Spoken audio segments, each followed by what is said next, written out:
Cerita bermula di kota New York tahun 1996. Terlihat sepasang suami istri pemilik toko kelontong sedang menghitung pendapatan mereka hari itu. Sang suami berkata jika suatu saat dagangan mereka dapat dijual lewat internet karena ada lebih 35 juta orang telah menggunakannya termasuk David anak mereka.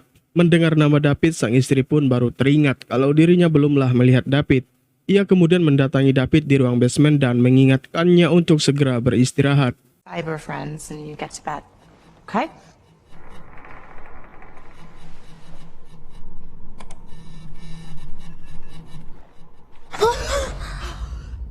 Scene kemudian berpindah di tahun 2017, di mana kita diperkenalkan pada seorang pria bernama Adam Ellis yang berprofesi sebagai komikus di perusahaan BuzzFeed. Adam yang memiliki performa kurang baik diminta oleh sang bos agar lebih kreatif dalam berkarya karena ia sudah tertinggal jauh dari kedua rekannya yaitu Evelyn dan Norris. Buffy episodes and what your favorite says about you would... Norris mengatakan jika sang bos telah menyampaikan keluhan demikian, maka besar kemungkinan Adam akan diberhentikan bekerja. Hal ini membuat Adam jadi dilema, sehingga setelah pulang bekerja, Adam menceritakan kerisauannya kepada sahabat baiknya bernama Kyle. Kyle pun menyarankan agar Adam memperbaiki kinerjanya jika tidak ingin kehilangan pekerjaan. Dan setelah itu mereka pun berpisah. I love you too. He loves you. He loves you. He loves you. Sementara di tempat lain, dua orang bocah sedang asik berselancar di media sosial. Dan tanpa sengaja mereka menemukan akun sosial bertuliskan Der David, di mana dalam profilnya David mengizinkan orang lain untuk mengajukan 3 pertanyaan. Salah satu bocah pun iseng melakukannya hingga pertanyaan ketiga yang berisi bagaimana dirinya akan meninggal. Akun David pun menjawab bahwa sang bocah meninggal dalam kesendirian penuh ketakutan dan mengompol. Tentu jawaban tersebut membuat mereka tertawa, namun terhenti saat lampu di ruangan tersebut mulai berkedip. Dan saat di tengah malam, bocah itu didatangi sosok misterius yang membuatnya ketakutan sampai mengompol hingga tewas.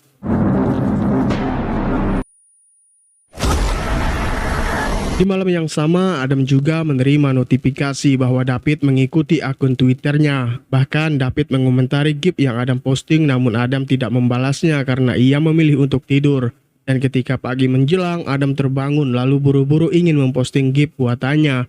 Akan tetapi niatnya terhenti kala melihat kucing peliharaannya bertingkah aneh disusul dengan kursi yang bergerak sendiri. Adam tidak menghiraukan kejadian tersebut karena ia harus berangkat bekerja. Dan saat di tengah jalan, Adam berhenti karena merasa diikuti seseorang. Dia menoleh ke belakang tetapi tak seorang pun terlihat hingga Adam melanjutkan perjalanannya tanpa tahu ada bayangan seorang pria terlihat di tempat Adam berdiri sebelumnya. Waktu terus berlalu di mana kini Adam yang hendak pulang melewati sebuah lorong tiba-tiba merasa ada kejanggalan. Bahkan lampu lorong yang biasanya normal justru berkedip dan ia juga merasa telah diikuti seseorang. Karena ketakutan, Adam pun berlari hingga ia tiba di apartemennya.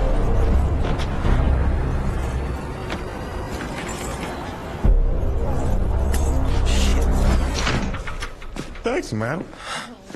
Sesampainya di apartemen, Adam menghibur diri dengan bermain video game. Setelah itu Adam kembali beristirahat, namun di tengah malam Adam terjaga dari tidurnya. Dan lagi-lagi Adam melihat kursi bergerak sendiri. Ia berusaha untuk bangkit tapi sepertinya anggota tubuhnya sulit digerakkan. Tak lama kemudian sosok yang selama ini mengikuti Adam menampakkan diri. Adam dapat melihat jelas bahwa sosok itu adalah seorang bocah laki-laki.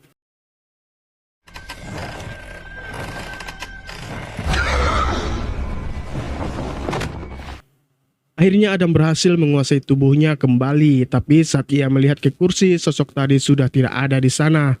Adam pun memposting kejadian yang ia alami di Twitter. Lalu saat di kantor, ia juga menceritakan kejadian tersebut kepada Evelyn, sehingga Evelyn menawarkan diri untuk menemani Adam di apartemennya nanti malam. Sayangnya Adam menolak dan mereka melanjutkan pekerjaan.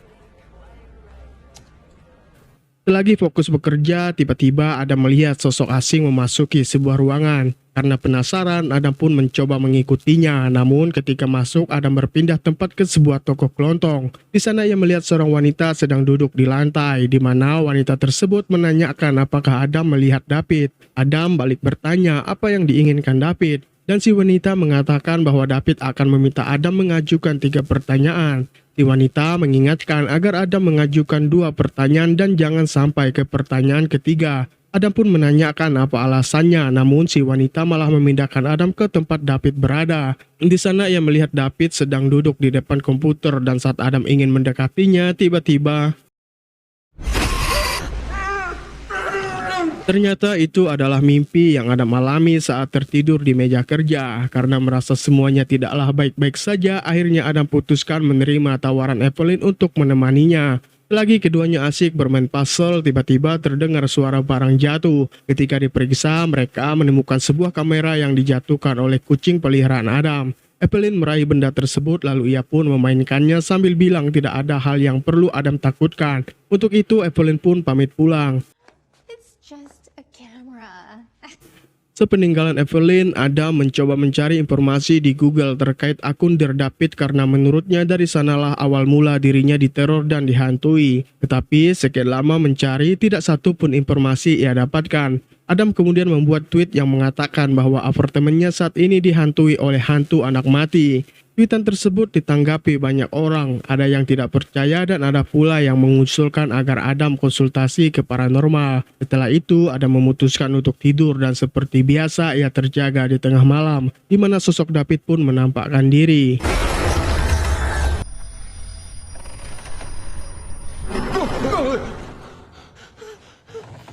Adam tidak berani melanjutkan tidurnya lagi lantas memilih duduk di sofa ruang tamu. Disitulah Adam melihat puzzle yang tersusun dengan kalimat 3 pertanyaan. Inilah alasan kenapa Adam dihantui, karena kenyataannya Adam belumlah menanyakan 1 pertanyaan pun pada David. Di keesokan harinya Adam putuskan pindah tempat tinggal. Dengan bantuan Evelyn, Adam mengemasi barang-barangnya. Ia berharap terhindar dari teror hantu David. Namun hal ini tidak berarti sama sekali, karena David terus mengikutinya sampai ke rumah barunya yang membuat Adam semakin ketakutan.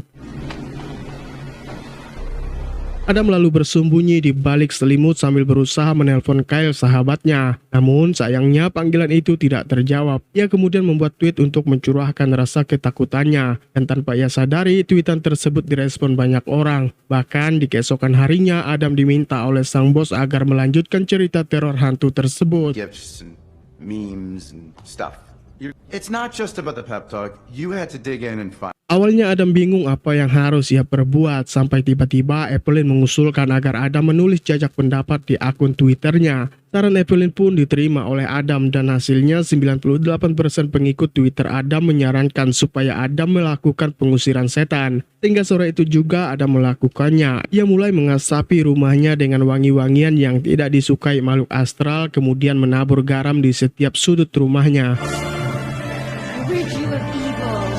Malam harinya, ketika subuh menjelang, garam yang ditabur Adam dirusak oleh kucing peliharaannya, sehingga mengakibatkan sosok David dapat memasuki rumah tersebut, di mana arwah David memberi penglihatan pada Adam sewaktu dirinya dirawat di rumah sakit. Adam lalu bertanya, tapi pertanyaannya mengandung 2 jawaban yang membuat David kesal lantas memukulnya.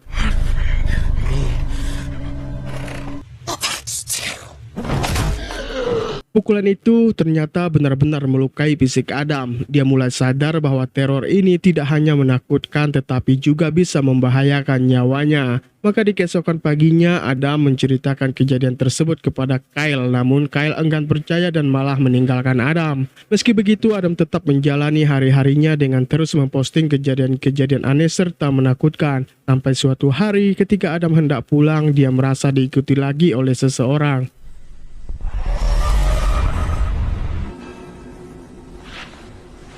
Seorang pria berbaju pasien melintas di belakang Adam tanpa ia ketahui, hingga akhirnya Adam tiba di rumah. Akan tetapi gangguan terus terjadi, di mana ia ditelepon orang tidak dikenal. Tak hanya itu, ketika tidur lagi-lagi Adam bermimpi kalau dirinya sedang diseret seseorang. Dia dapat melihat dan merasakan namun tidak bisa melawan karena tubuhnya terasa lumpuh sama seperti kita ketindihan waktu tidur.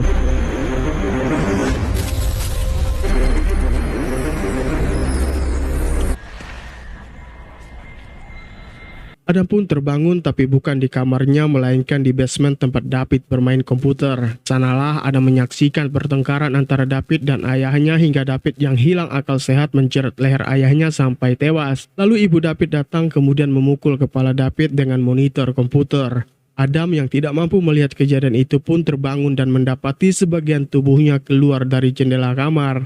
Separuh badan Adam pun basah kuyup karena di luar lagi turun hujan. Untuk itu, Adam membersihkan diri di kamar mandi. Ketika selesai, Adam kaget saat melihat tulisan di cermin yang bertuliskan mati terbakar. Tidak ingin terus-menerus diteror oleh hal-hal yang mengerikan, maka di keesokan harinya Adam menghubungi Kyle dan memintanya untuk meretas akun David. Behind this anonymous user handle.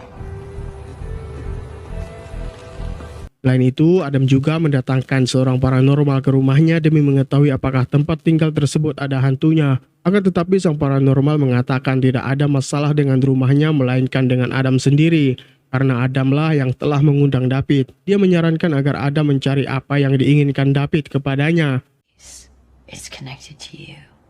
To me. Hari berikutnya, Adam mendatangi detektif Crane. Ia menceritakan semua masalah teror dari akun David. Adam juga mengatakan bahwa ia telah mengajukan 2 pertanyaan. Mendengar itu, Crane tidak bisa membantu karena ketiga pertanyaan tersebut merupakan mantra dasar untuk David meneror orang lain. Lebih lanjut, Crane mengatakan agar Adam mencari informasi tentang Linda Johnson jika ingin ia terbebas dari teror yang ia alami. Interviews of a psychiatric patient called Lynn. Dari keterangan detektif Crane, Adam mencari informasi terkait Linda Johnson di internet. Di sana, ia menemukan rekaman video Linda yang selalu mengucapkan kalimat jika David putranya adalah iblis. Lalu Adam menelusuri tentang David di mana dalam halaman pencarian David dikabarkan koma. Halaman lain mengabarkan kalau David telah sadarkan diri setelah 21 tahun mengalami koma. Adam lantas mencatat alamat rumah sakit tempat David dirawat. Kemudian Adam mendatangi rumah sakit tersebut. I'm looking for a patient, David Johnson. Sesampainya di sana, Adam harus kecewa karena nyatanya David telah meninggal beberapa hari yang lalu. Tidak ingin pencariannya sia-sia, Adam kemudian mengambil ID card perawat saat perawat itu tidak memperhatikannya. Ia lantas memasuki ruang informasi rumah sakit dan mulai menelusuri data pasien. Setelah menemukan data David, lagi-lagi Adam dibuat kaget karena tertulis mayat David menghilang.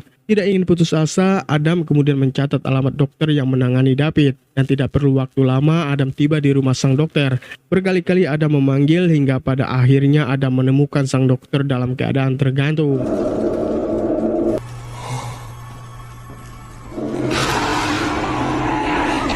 Sontak saja Adam kabur dari sana dan kembali ke rumah. Ia berencana untuk tidak tidur malam itu. Sambil menonton TV dengan ditemani sebotol minuman, Adam berusaha tetap terjaga. Namun rasa ngantuk tak mampu ditahan dan secara tiba-tiba layar TV berubah yang menampilkan sosok David. Ditambah pergerakan tangan kanannya yang berniat menyayat pergelangan tangan kiri menggunakan sepucuk belati.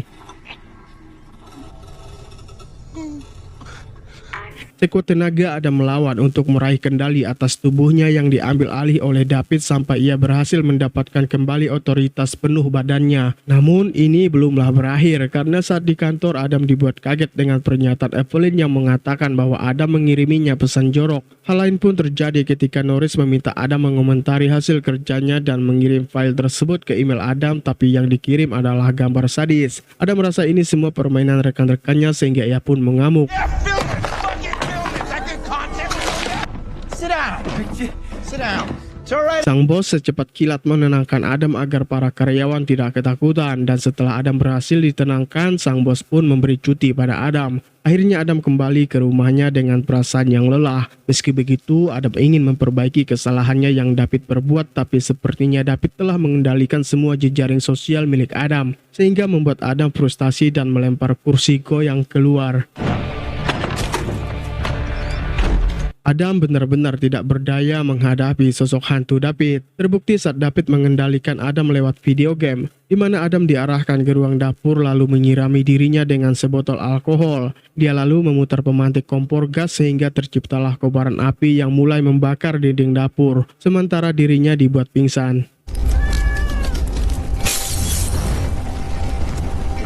Di dunia nyata, raga Adam tergeletak pingsan sedangkan jiwanya dibawa ke ruang basement milik David kecil. Di sana Adam melihat dirinya sendiri. Tidak lama kemudian Adam mendengar suara Kyle dan Evelyn memanggil dirinya. Ternyata kedua sahabatnya berada di depan rumah Adam sambil panik menyaksikan kobaran api dan berteriak memanggil Adam. Karena teriakan tersebut Adam tersadar, namun ia kaget mendapati arwah David berada di atas tubuhnya untuk merasuki Adam.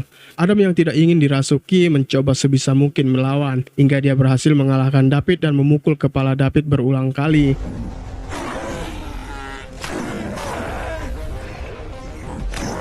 Setelah itu Adam beranjak pergi sementara David tertimpa puing-puing rumah yang terbakar. Adam yang kabur malah terjatuh dari tangga. Beruntung di sana ada Kyle dan juga Evelyn. Tidak lama berselang pemadam kebakaran tiba di lokasi. Adam segera diamankan dan dia terlihat baik-baik saja, namun hal itu tidak berlangsung lama karena Evelyn menemukan handphone milik Adam dan mengotak-atik benda tersebut, sehingga arwah David memasuki raga Adam. Kyle maupun Evelyn tidak merasa keanehan sedikit pun dalam diri Adam sampai mereka meninggalkan tempat kejadian. Beberapa hari setelahnya, Adam memposting tweet yang menyatakan bahwa ia baik-baik saja dan tweetan tersebut dikomentari oleh seorang perempuan yang mengatakan cerita Adam diteror hantu hanyalah kebohongan semata. Untuk itu dia melontarkan pertanyaan kepada David. Awalnya si perempuan ketawa ketiwi, namun sesaat kemudian dia bertingkah aneh.